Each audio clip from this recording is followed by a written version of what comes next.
Hi friends, welcome to Angel's Care. இன்னைக்கு நீங்க Angel's Care kitchenல பார்க்க போறது egg puff recipe. நீங்க பேக்கரியில வாங்குற மாதிரியே டேஸ்டியா, கிறிஸ்பியா, லேயர்ஸா உங்களுக்கு ஹைஜீனிக்கா வீட்லயே prepare பண்ணி குழந்தைங்களுக்கு கொடுக்கலாம். Angel's Care channel இப்போதான் first time பார்க்கறீங்கன்னா channel subscribe பண்ணிக்கோங்க. அப்படியே பக்கத்துல இருக்கிற bell icon click பண்ணிக்கோங்க for latest updates. So இப்போ வாங்க egg puff preparation பார்க்கலாம். இப்போ ஒரு பவுல்ல 1 கப் மைதா மாவு ஆட் பண்ணலாம். இதுல 1/4 tablespoon salt add பண்ணலாம் and 1/4 tablespoon sugar add பண்ணலாம். இப்போ கொஞ்சம் கொஞ்சமா வாட்டர் ஆட் பண்ணிட்டு நல்லா மாவு பிசைஞ்சிக்கிட்டே வாங்க.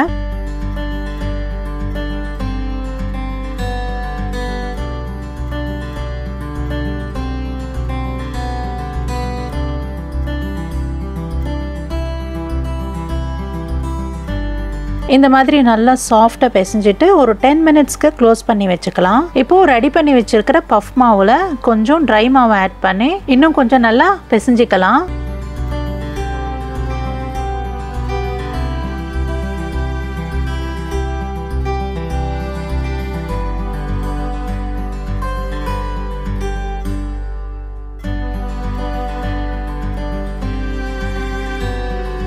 இப்போ இந்த மாவு நல்லா மேக்ஸिमम ஸ்ப்ரெட் பண்ணிக்கலாம்.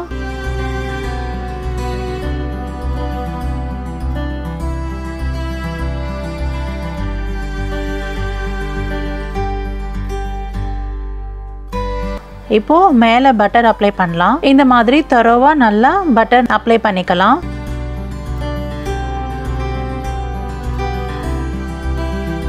அப்புறம் மாவு இந்த மாதிரி ஃபோல்ட் பண்ணிக்கலாம்.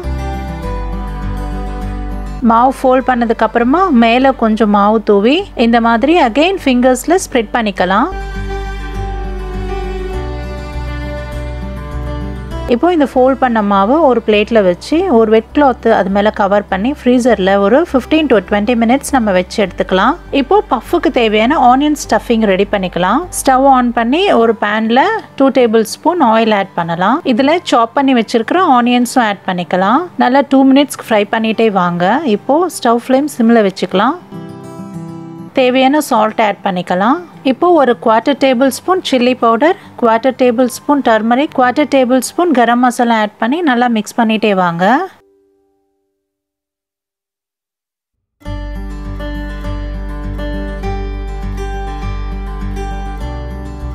இப்போ 1/4 tablespoon ginger garlic paste add பண்ணலாம். நல்லா மிக்ஸ் பண்ணிட்டு ரா ஸ்மெல் போற வரைக்கும் இப்போ கொஞ்சம் இதுல வாட்டர் ஆட் பண்ணலாம். நல்லா கிரேவி கன்சிஸ்டன்சி வர வரைக்கும்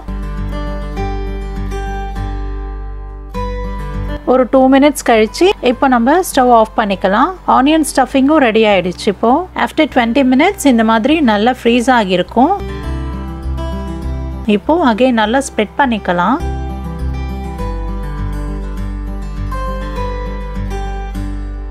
இந்த மாதிரி பட்டர் நல்லா அப்ளை பண்ணிட்டு ஃபர்ஸ்ட் டைம் நம்ம ஃபோல்ட் பண்ண மாதிரியே ஃபோல்ட் பண்ணிட்டு இந்த மாதிரி ஃபிங்கர்ஸ்ல நல்லா ஸ்ப்ரெட் பண்ணிக்கலாம்.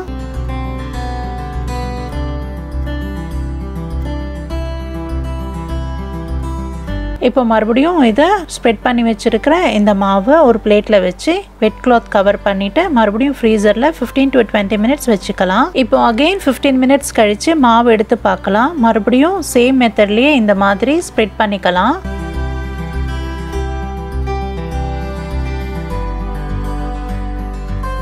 இப்போ பட்டர் அப்ளை பண்ணிக்கலாம். நான் first and second time normal butter apply பண்ணியிருந்தேன். இப்போ third time ginger garlic butter apply பண்ணுறேன். உங்களுக்கு இந்த ஜிஞ்சர் கார்லிக் பட்டர் டேஸ்ட் பிடிக்கலனா நீங்கள் தேர்ட் டைம் கூட நார்மல் பட்டரே அப்ளை பண்ணிக்கலாம். அண்ட் உங்களுக்கு டைம் இல்லைனா இந்த ஃபோல்டிங் ப்ராசஸ் 2 ஸ்டெப்ஸ்லேயே கூட பஃப் ப்ரிப்பேர் பண்ணி சாப்பிட்டுக்கலாம். லேயர் தான் டிஃபர் ஆகும். 2 டைம்ஸ் விட 3 டைம்ஸ் ஃபோல்ட் பண்ணால் பஃப் லேயர் அதிகமாக வரும். மற்றபடி டேஸ்ட் சேமாக தான் இருக்கும். ஆஃப்டர் 15 மினிட்ஸ் மாவு நம்ம ஃப்ரீசர்லேருந்து எடுத்து பார்க்கலாம். இந்த மாதிரி ஹார்டாக இருக்கும். இப்போ இந்த மாவு 2 பார்ட்ஸாக கட் பண்ணிக்கலாம். ஒரு பார்ட் கட் பண்ணிவிட்டு அப்படியே நான் ஒரு ஏர்டைட் பாக்ஸில் வச்சு 1 வீக் to 10 டேஸ் வரைக்கும் நம்ம ஸ்டோர் பண்ணி வச்சுக்கலாம். நமக்கு எப்போ தேவைப்படுதோ அப்போது நம்ம இந்த மாதிரி பஃப் பண்ணி சாப்பிட்டுக்கலாம். பாருங்கள் இந்த மாதிரி நல்லா லேஸாக வரும். இப்போ 2 பார்ட்ஸாக கட் பண்ண மாவு நல்லா இந்த மாதிரி ஸ்ப்ரெட் பண்ணிக்கலாம்.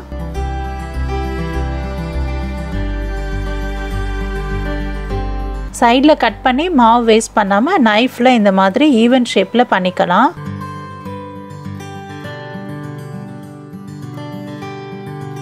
இந்த மாதிரி ஈவன் ஷேப்பாக வந்த பிறகு இதை நம்ம 4 பார்ட்ஸாக கட் பண்ணிக்கலாம். இந்த மாதிரி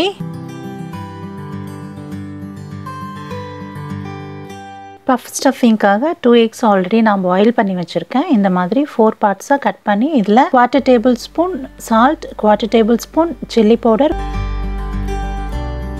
1/4 tablespoon பெப்பர் ஸ்ப்ரிங்கிள் பண்ணி வச்சுருக்கேன். இப்போ கட் பண்ண பஃப் மாவில் ஆனியன் மசாலா ஒரு ஸ்பூனாக போட்டுக்கலாம்.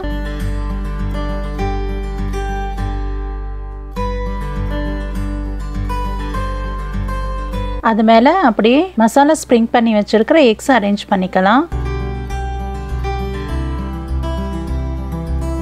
இப்போது எக் மேலே கொஞ்சம் கீ வந்து தடவிக்கலாம். இப்போது பஃப் நீங்கள் லைக் பண்ணுற ஷேப்பில் க்ளோஸ் பண்ணிக்கலாம். இந்த மாதிரி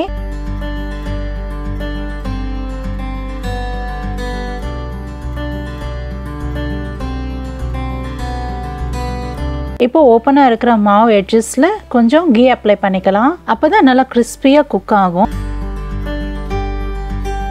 இப்போ வாங்க பஃப் பேக்கிங் ப்ராசஸ் பார்க்கலாம். ஸ்டவ் ஆன் பண்ணி ஒரு திக் வெசில் இந்த மாதிரி எடுத்துக்கலாம். ஃப்ளேம் சிம்மில் வச்சுக்கோங்க. இந்த பாத்திரம் நான் ஆல்ரெடி ப்ரீ ஹீட் பண்ணி வச்சுருக்கேன். இதில் இந்த மாதிரி செட் ஆகிற மாதிரி ஒரு அலுமினியம் பிளேட் வச்சுக்கலாம். நெய் அப்ளை பண்ணிக்கலாம். இது ஃபுல்லாக நெய் அப்ளை பண்ணிவிட்டு வச்சுக்கலாம்.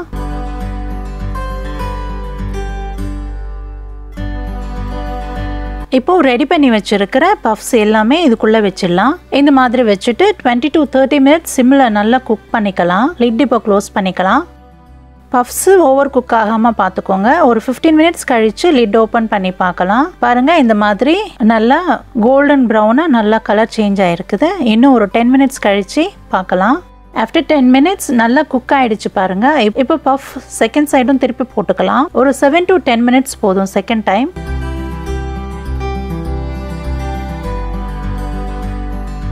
ஸோ இப்போது பஃப்ஸ் எல்லாமே ரெடி ஆகிடுச்சு. இந்த மாதிரி பாருங்கள், ரொம்ப அழகாக கலர் இந்த மாதிரி சேஞ்ச் ஆகிருக்கு. ரொம்ப tasty and crispy layers homemade puffs ready. ஷியோராக குழந்தைங்க ரொம்பவே லவ் பண்ணி சாப்பிடுவாங்க. ஸோ ட்ரை பண்ணி சாப்பிட்டு எனக்கு கமெண்ட் செக்ஷனில் தெரியப்படுத்துங்க. லைக் பண்ணுங்க, உங்கள் ஃப்ரெண்ட்ஸ் அண்ட் ரிலேட்டிவ்ஸுக்கு ஷேர் பண்ணுங்க. அண்ட் மறக்காமல் சப்ஸ்கிரைப் பண்ணிக்கோங்க. நெக்ஸ்ட் இன்னொரு வீடியோவில் உங்களை பார்க்குறேன். தேங்க்ஸ் ஃபார் வாட்சிங். Bye friends.